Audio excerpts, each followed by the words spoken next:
زندگی میں کچھ نہ کچھ واقعات بہت عجیب ہوتے ہیں جنہیں عقل تسلیم نہیں کرتی، لیکن اس حقیقت سے انکار نہیں کیا جا سکتا کہ کچھ ایسی طاقتوں کا وجود ضرور ہے جو انسان کو کسی موڑ پر تنگ کرتی ہیں۔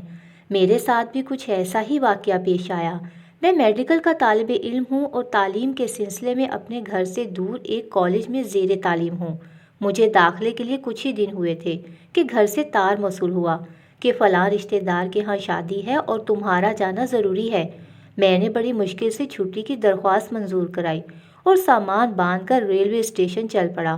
جب میں اسٹیشن پہنچا تو کافی رات ہو چکی تھی۔ وہاں ایک عجیب سا سناٹا پھیلا ہوا تھا۔ بکنگ آفس تک گیا لیکن وہاں کوئی بھی موجود نہ تھا۔ میں نے سوچا کچھ دیر رک کر انتظار کر لیتا ہوں، کیا پتہ بکنگ کلرک کسی کام سے اپنی سیٹ سے اٹھا ہو۔ 2 منٹ، 10 منٹ، 20 منٹ گزر گئے لیکن بکنگ کلرک کا کہیں پتہ نہ تھا۔ حیرانی کی بات یہ تھی کہ اس وقت یہاں اسٹیشن پر کوئی نظر بھی نہیں آ رہا تھا۔ بہرحال میں انتظار کرنے لگا۔ پھر اچانک ریل کی پٹریوں پر کچھ تحریک سی ہوئی اور پھر دور سے ایک ٹرین پلیٹ فارم کی طرف آتی ہوئی نظر آئی۔ دل میں اچانک خیال آیا کہ اس چھوٹے سے اسٹیشن پر ٹرین کتنی دیر رکتی ہوگی، کیوں نہ ٹرین میں چڑھ جاتا ہوں، ٹکٹ راستے میں بنوا لوں گا۔ یہ خیال آتے ہی میں جلدی سے ایک ڈبے میں چڑھ گیا۔ میرے سامان میں میرا ایک بیگ تھا جس میں میرے چند جوڑے کپڑے تھے۔ بہرحال میں ڈبے کے اندر پہنچ گیا تھا۔ ڈبے کے نیم تاریک ماحول میں مجھے ایک مرد، ایک عورت اور ایک بچہ نظر آئے۔ مجھے دیکھ کر مرد نے برا سا منہ بنایا تھا جبکہ عورت جو سویٹر بننے میں مصروف تھی ہاتھ روک کر مجھے دلچسپی سے دیکھنے لگی۔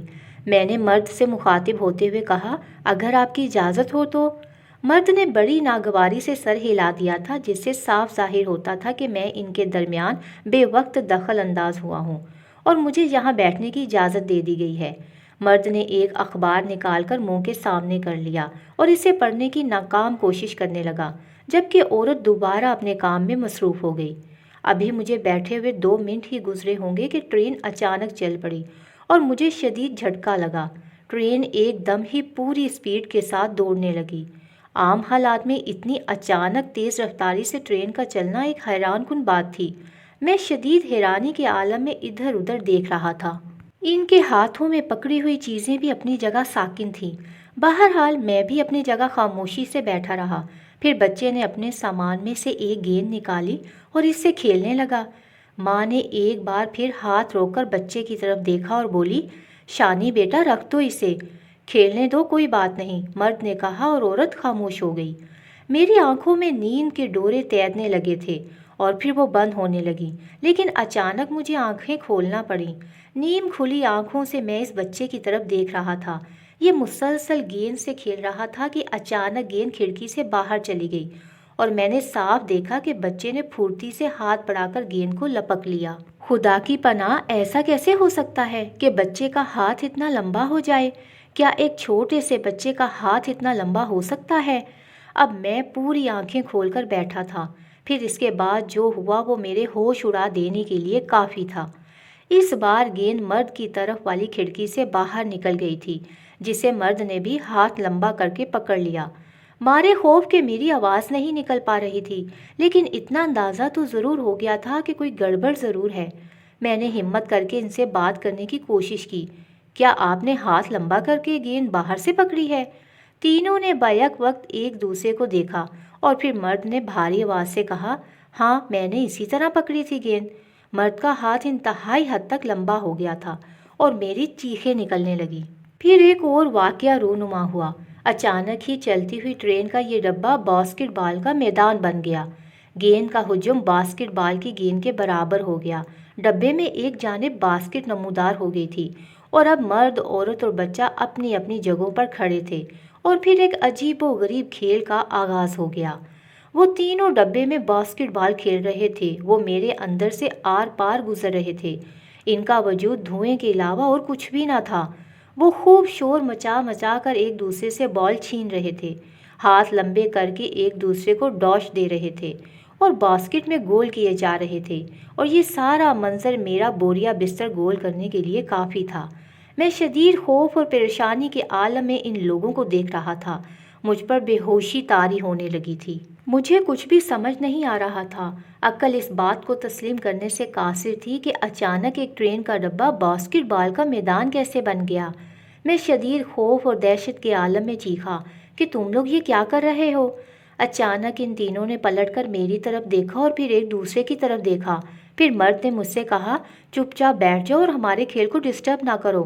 میں نے کہا کہ میں کچھ پوچھ رہا ہوں تم سے۔ پھر مرد نے کہا کہ بکواس بند کرو اور سیدھے بیٹھے رہو۔ پھر مرد نے ایک لمحے کے لیے عورت کی طرف دیکھا اور پھر بولا، یہ بہت ڈسٹرب کر رہا ہے اور یہ ہمارا وقت برباد کر رہا ہے، کھیل میں بھی مزہ نہیں آ رہا، آؤ پہلے اس کا بندوبست کرتے ہیں۔ وہ تینوں میری طرف بڑھے اور پھر مرد نے میرے دونوں ہاتھ پکڑے جبکہ عورت اور بچے نے ایک ایک ٹانگ پکڑی۔ میں ایک بار پھر پوری قوت سے چیخنے لگا تھا۔ ڈنڈا ڈولی کر کے انہوں نے مجھے ایک جانب اچھال دیا تھا۔ بڑی زور سے گرا تھا، ہاتھ اور پیروں میں گھسیٹ لگی تھی۔ پھر 3-4 منٹ تک اسی طرح پڑا رہا۔ اس کے بعد آنکھیں کھولیں تو ایک بار پھر مجھ پر حیرانی کا دورہ پڑا۔ میرا وجود پلیٹ فارم کی زمین پر پڑا تھا اور سامنے ہلکی سی روشنی میں اسی ریلوے اسٹیشن کی تختی نظر آ رہی تھی جہاں سے میں نے اپنے سفر کا آغاز کیا تھا۔ ہاتھوں اور پیروں پر گھسیٹ لگی تھی، چہرہ وغیرہ بچ گیا تھا۔ میں اپنی جگہ سے اٹھا، کپڑے جھاڑے اور حلیہ درست کیا اور پھر پلیٹ فارم کے اندرونی حصے کی طرف بڑھ گیا۔ وہی رات کا وقت تھا اور ماحول پر وہی خاموشی طاری تھی۔ اندر پہنچ کر بکنگ آفس کے سامنے سے گزرا کہ بکنگ کلرک نظر آیا۔ میں بے اختیار اس کی طرف لپکا۔ میں نے بکنگ کلرک کو مخاطب کرتے ہوئے کہا، بھائی مجھے ٹرینوں کا شیڈول پتہ چل سکتا ہے؟ آپ نے کوئی بورڈ وغیرہ بھی نہیں لگایا ہوا جبکہ ہر اسٹیشن پر شیڈول بورڈ ہونا چاہیے۔ بکنگ کلرک نے حیرانی سے مجھے اوپر سے نیچے تک دیکھا، پھر بولا، جناب بس آپ جیسے کچھ لوگوں کی مہربانی ہے، لیکن آپ اس وقت… جی مجھے ابھی یہاں سے نکلنا ہے، پلیز مجھے شیڈول بتا دیجیے۔ کلرک نے شیڈول بتاتے ہوئے کہا کہ رات کے اس وقت یہاں پر کوئی ٹرین نہیں آتی۔ جی میں نے حیرانی سے کہا، جی ہاں آپ صبح 11 بجے سے پہلے یہاں سے نہیں روانہ ہو سکتے۔ کیا مطلب ہے آپ کا؟ بھائی میں صحیح کہہ رہا ہوں، رات کی کوئی ٹرین نہیں ہے۔ ہاں 4 سال پہلے ایک ٹرین ضرور چلی تھی جو رات میں یہاں پر رکتی تھی، لیکن پھر اس اسٹیشن سے تھوڑے فاصلے پر دہشت گردی کے نتیجے میں ایک انجن بوگیوں سمیت تباہ ہو گیا، پوری ٹرین تباہ ہو گئی، بہت سارے لوگ مارے گئے تھے۔ بس اس واقعے کے بعد کوئی ٹرین یہاں نہیں رکتی۔ بکنگ کلرک اپنی کہہ رہا تھا اور میں خوف کے عالم میں سوچ رہا تھا کہ واقعی یہ اصلی ٹرین نہیں تھی بلکہ بھوتوں کی ٹرین تھی، اور میرے منہ سے بے اختیار نکل گیا کہ یہ بھوتوں کی ٹرین تھی۔